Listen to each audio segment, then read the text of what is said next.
बिस्मिल्लाहिर्रहमानिर्रहीम जी। Dear students, probability का topic हमारा स्टैटिस्टिक्स के अंदर चल रहा है और अभी तक हमने क्वेश्चंस प्रॉपरली सॉल्व करने शुरू नहीं किए। हम लोग सिर्फ अपनी बेस बना रहे हैं और सारे का सारा हमने फोकस सिर्फ इस चीज़ पर रखा हुआ है कि हम लोग अपने आइटम्स को कैलकुलेट किस तरह कर सकते हैं। जिन बच्चों ने लास्ट लेक्चर नहीं देखा तो लास्ट लेक्चर देख लें। उसके अंदर हम लोगों ने पढ़ा था कि यूज़ ऑफ फैक्टोरियल कैसे होता है और आखिर में हमने हल्का सा टच किया था यूज़ ऑफ परम्यूटेशन कैसे होता है। ये सबसे ट्रिकी काम होता है कि अगर हम लोग अपने किसी इवेंट के आइटम बना रहे हैं या सैम्पल स्पेस के आइटम बना रहे हैं जिनको हम सैम्पल पॉइंट्स भी बोलते हैं, अगर उनके हमने नंबर ऑफ़ आइटम्स कैलकुलेट करने हों तो क्या कम्बिनेशन लगाया जाएगा या परम्यूटेशन लगाया जाएगा। लेकिन मैं फिर दोबारा ये कहूँगा कि अगर आप लोगों ने लास्ट लेक्चर नहीं देखा तो पहले आपको वो देखना पड़ेगा, उसके बाद आपको इसकी बात, ये जो आज जो बातें होंगी ये पहले पढ़ेंगी। ओके जी, देखें कम्बिनेशन और परम्यूटेशन में फ़र्क क्या है। परम्यूटेशन भी क्या है कि आप किसी डेटा के पॉइंट्स पिक करते हैं, लेकिन इस तरीके से पिक करते हैं कि अगर अरेंजमेंट की वजह से भी वो अफेक्ट हों। वेयर एज कम्बिनेशन क्या है, वो ये बताता है कि अगर आप उनकी जगह तब्दील कर दें, मतलब आप अरेंजमेंट चेंज कर दें तो आइटम चेंज नहीं होगा। एग्ज़ाम्पल लेते हैं हम, एक एग्ज़ाम्पल से दोनों चीज़ों का डिफरेंस जो है उसको समझने की कोशिश करते हैं। देखें हमारे पास 4 लेटर्स हैं A B C D। हमें कहा जाता है इन 4 लेटर्स से कोई पासवर्ड बनाएं 3 लेटर्स का। कितने लेटर्स का पासवर्ड बनाएं? 3 लेटर्स का। मतलब हम एक पासवर्ड ये बना सकते हैं A B C या A B D या A C D या A C B या A D B या A D C। तो अब देखें इन दो को अगर आप चेक करें, मैं सारे नहीं बनाए, मैंने आपके कुछ एग्जाम्पल के तौर पर बनाए हैं। ये और इन दोनों के आइटम क्या है, सेम है, लेकिन सिर्फ क्या है, जगह चेंज हो रही है। अब पासवर्ड में क्या होता है, पास कोड के अंदर या पासवर्ड के अंदर क्या होता है, अगर आपकी जगह तब्दील हो जाए, ABC अलग पासवर्ड है, BCA अलग पासवर्ड है, CBA अलग पासवर्ड है, ठीक है जी, ACB अलग पासवर्ड है, CBA अलग पासवर्ड है, जगह चेंज होने की वजह से क्या हो रहा है, आइटम चेंज हो रहा है। जहाँ पे जगह चेंज होने की वजह से आपका आइटम चेंज हो जाए तो वहाँ पे हम लोग क्या यूज़ करेंगे, we will use permutation.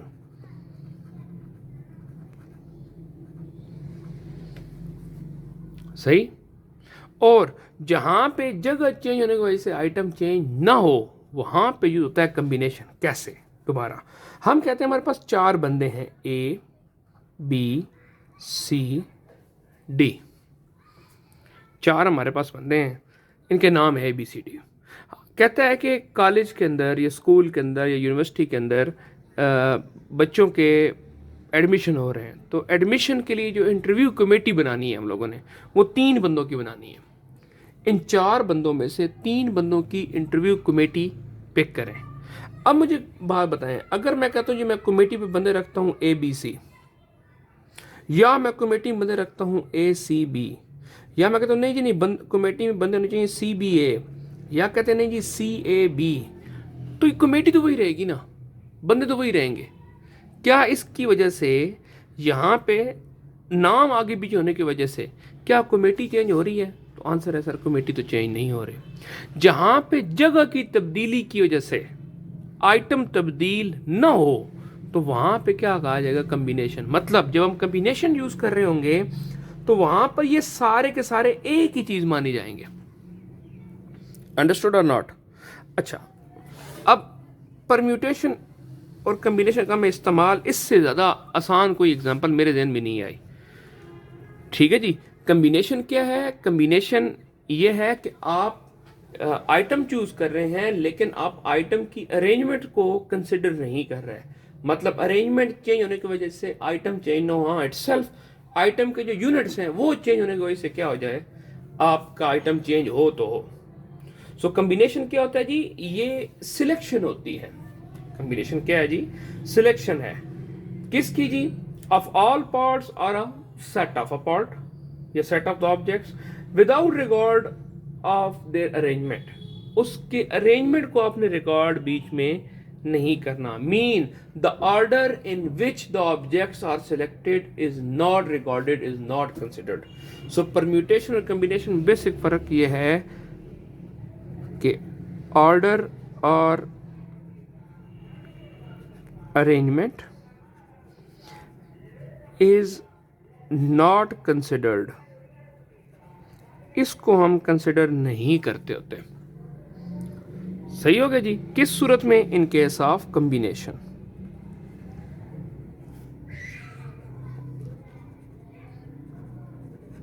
Where as in permutation को क्या करते हैं हम लोग? कंसिडर करते होते हैं. चलें जी, अब एक क्वेश्चन बनाते हैं. बड़ा मशहूर सा एक क्वेश्चन है. कहता जी there are 5 persons A, B, C, D, E. कहते हैं पहला सवाल यह है कि choose a committee of 5 person.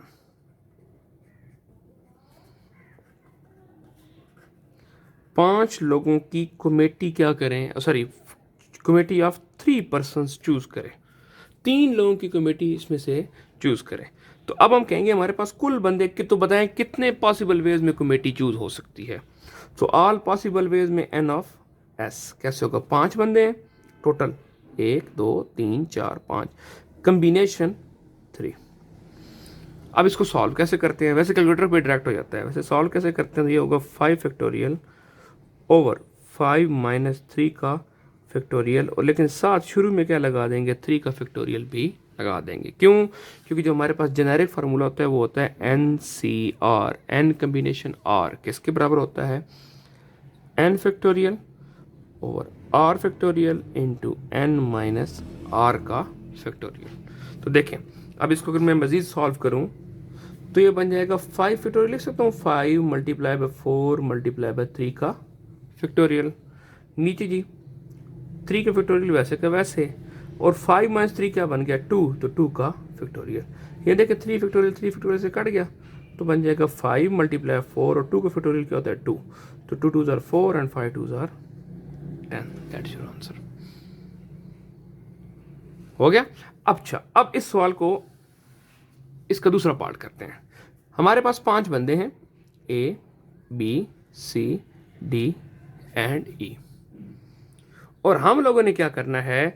हम लोगों ने चूज करना है इनमें से एक प्रेसिडेंट,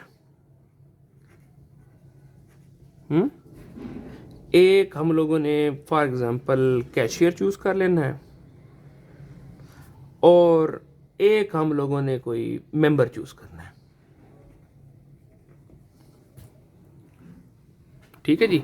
5 लोगों की बॉडी है, उसके लिए हम गवर्निंग बना रहे हैं जी. प्रेसिडेंट कौन सा होगा, उसका कैशियर कौन सा होगा, और उनका एक मेंबर कौन सा होगा. इसको मेंबर ना करें, इसको कुछ और आप कर लें, इसको आप चेयरमैन कर लें. सही है जी. तो अब देखें इसमें एक मसला है. लेट्स सपोज अगर ए प्रेसिडेंट बने, बी कैशियर बने और सी चेयरमैन बने, ये एक पॉसिबिलिटी है. लेकिन ए बी सी हो, लेकिन प्रेसिडेंट अब बी बन जाए और कैशियर ए बन जाए और चेयरमैन जो है वो सी बन जाए, आप अलग चीज बन जाएगी. तो क्या हो रहा है कि ए की आप सिर्फ क्या कर रहे हैं, उसकी डेजिग्नेशन चेंज करें, या बी की डेजिग्नेशन चेंज करें, या सी की डेजिग्नेशन चेंज करें, तो भी क्या और आपके पास आइटम चेंज होता चला जा रहा है. तो यहां पे आपके पास क्या लगेगा? परम्यूटेशन रहेगा. सवाल के अंदर आपसे जो पूछा जाएगा वहां पे आप लोगों ने खुद जज करना होगा कि आया अब यहाँ पे परम्यूटेशन लगाना है या हम लोगों ने कम्बिनेशन लगाना है. तो अब यहाँ पे नजर आ रहा है कि हम लोगों ने परम्यूटेशन लगाना है. तो कुल कितने बंदे हैं जी? 1 2 3 4 5, और चुनने कितने हैं? 3. तो 5p3 कितने चुनेंगे जी? 5p3. तो अब इसको सॉल्व कैसे करेंगे? 5 का फैक्टोरियल ओवर 5 माइनस 3 का फैक्टोरियल.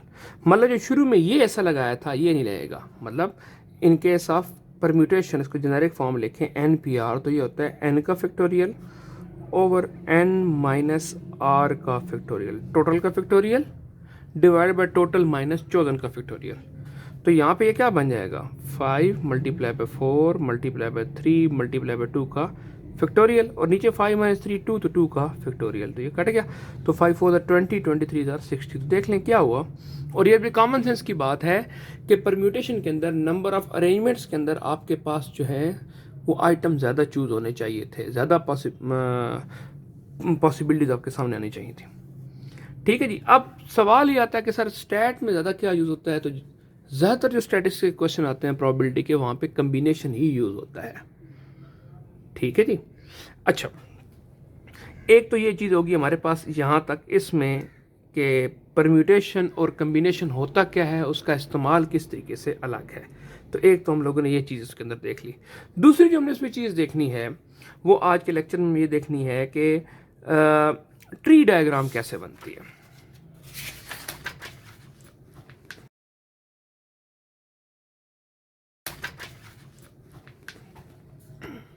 ये अभी तक हम आपको सिर्फ बेसिक्स बता रहे हैं चीज़ें, ताकि जब प्रॉब्लम हम शुरू करें तो हमें किसी किस्म कोई मसला ना आए। जब प्रॉब्लम स्टार्ट करेंगे तो हम हर वीडियो के ऊपर क्वेश्चन नंबर जो होगा वो मेंशन करेंगे, कौन से सवाल से लेके कौन से सवाल तक है। लेकिन काइंडली आप लोग इस चीज़ को डिटेल से एक दफ़ा देख लीजिएगा, आराम से देख लीजिएगा, ताकि आपको सवाल करने में कोई इशू ना आए आपके सामने।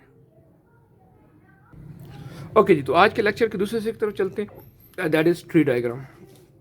ट्री डायग्राम का इस्तेमाल कैसे होता है। हम लोग एक काम कर चुके हैं, हम लोग सैंपल स्पेस बना चुके हैं। 2 कॉइन्स आर टॉस्ड। आज हमें कहा जाए इफ 3 कॉइन्स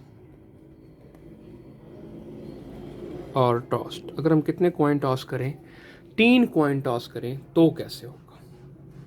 ठीक है, अब देखें, अगर 3 कॉइन टॉस करें तो पहले जरा इसको सिंपल मल्टीप्लिकेशन रूल में आए तो पहले कॉइन पे या हेड आ सकता है या क्या आ सकता है, टेल। इस तरह दूसरे पे भी या हेड आ सकता है और या क्या आ सकता है, टेल। और इस तरह तीसरे पे भी या हेड आ सकता है और या क्या आ सकता है, टेल आ सकता है। ये मुमकिन आता है।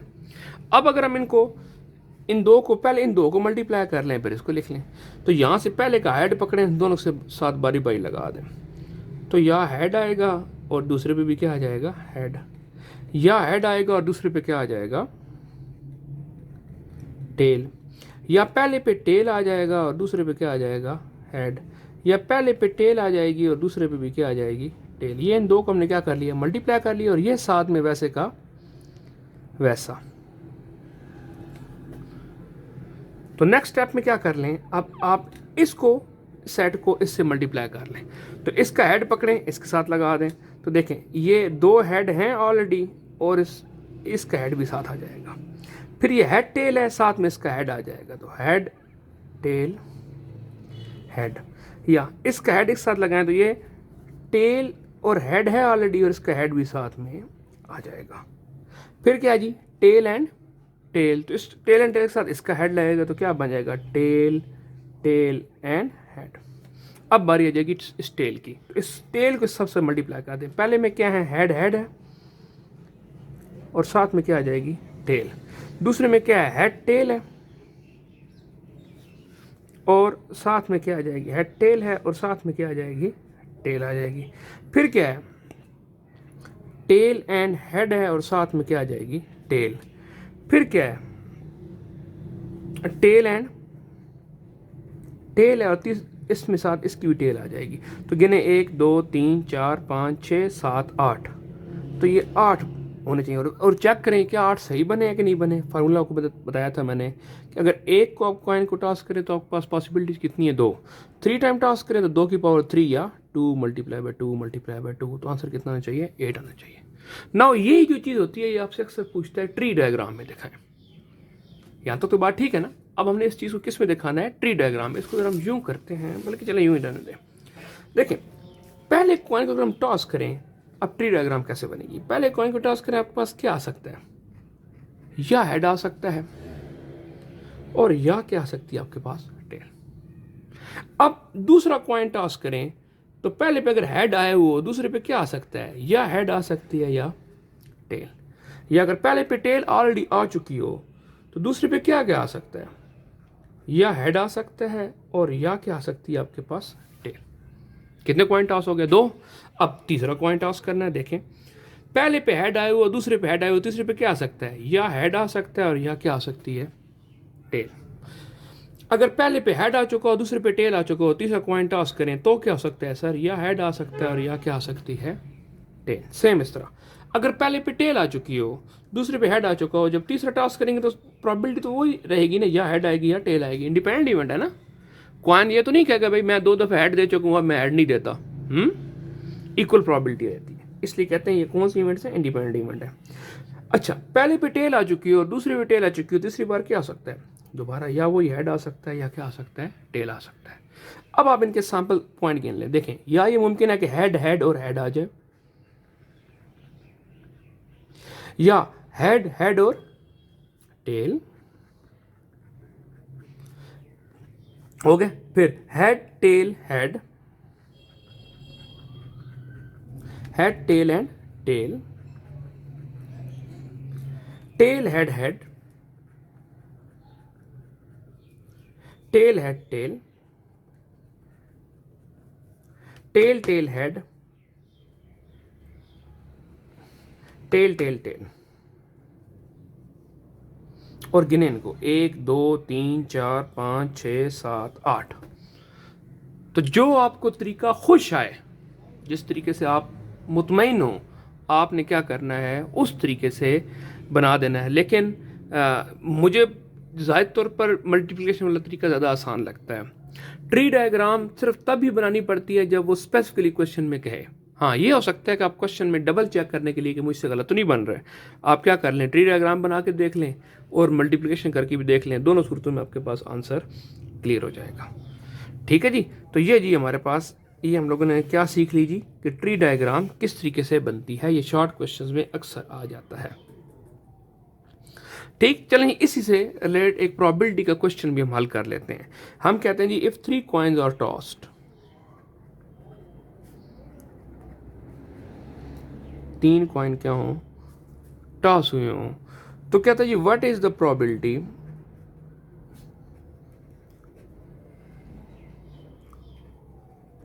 ऑफ ऑब्टेनिंग 1 हेड, एक हेड आने की प्रोबेबिलिटी क्या है।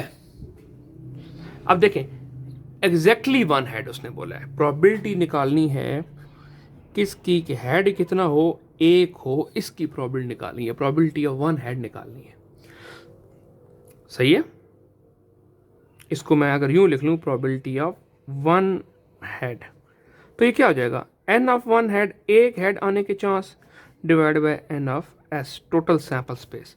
अब देखिए टोटल सैंपल स्पेस में जो आइटम पता है 1 2 3 4 5 6 7 8 आइटम है, एक हेड कहाँ कहाँ आए हुए हैं, यहाँ गिने थे कितने हेड हैं, 3, ये तो हमारे काम का नहीं है। कितने हेड हैं, 2, नहीं काम का। कितने हेड हैं, 2, नहीं काम का। ये देखें यहाँ पे एक हेड है, एक। फिर देखें जी आगे ये 2 हेड है, ये दूसरी दफ़ा होगा कि यहाँ पे एक हेड है और यहाँ पे भी एक हेड है। तो कितने इंस्टेंस हैं ऐसे, 1 2 3 इंस्टेंस ऐसे हैं।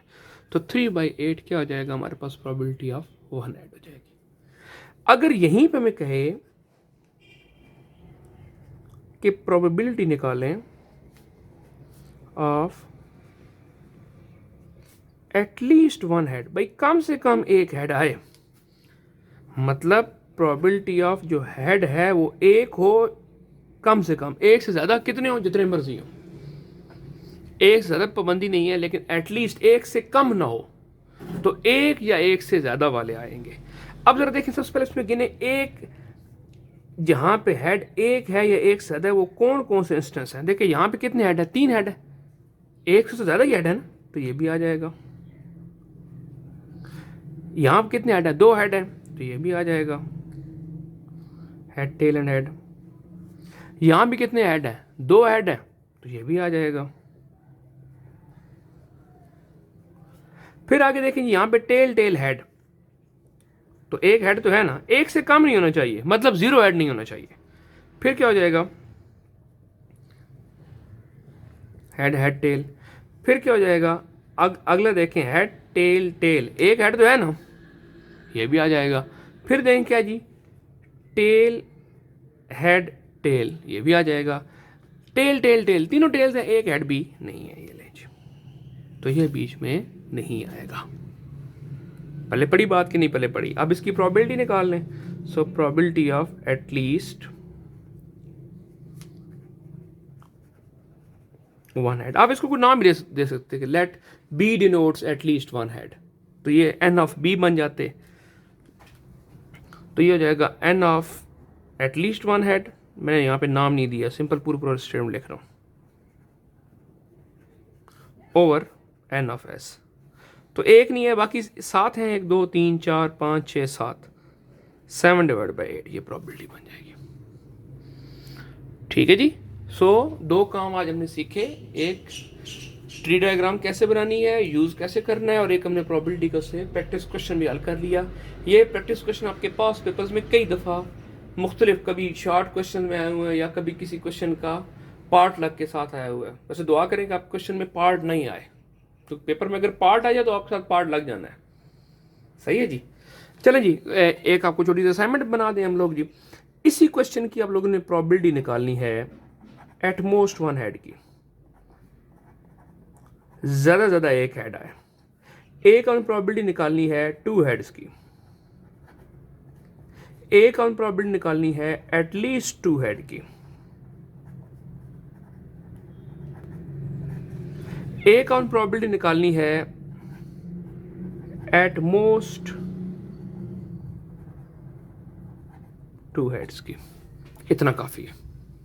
सही हो गया जी। तो यहाँ तक इस क्वेश्चन को करें, इंशाल्लाह बड़ी आसानी से हो जाएंगे। नहीं होंगे तो आप हमें कमेंट में बताएंगे, आपको बड़ी दोबारा कोई मसला नहीं होगा, हम आपको रिपीट करा देंगे। अपना फीडबैक दें, असाइनमेंट पूरी करें। अगले लेक्चर तक के लिए अल्लाह हाफिज़।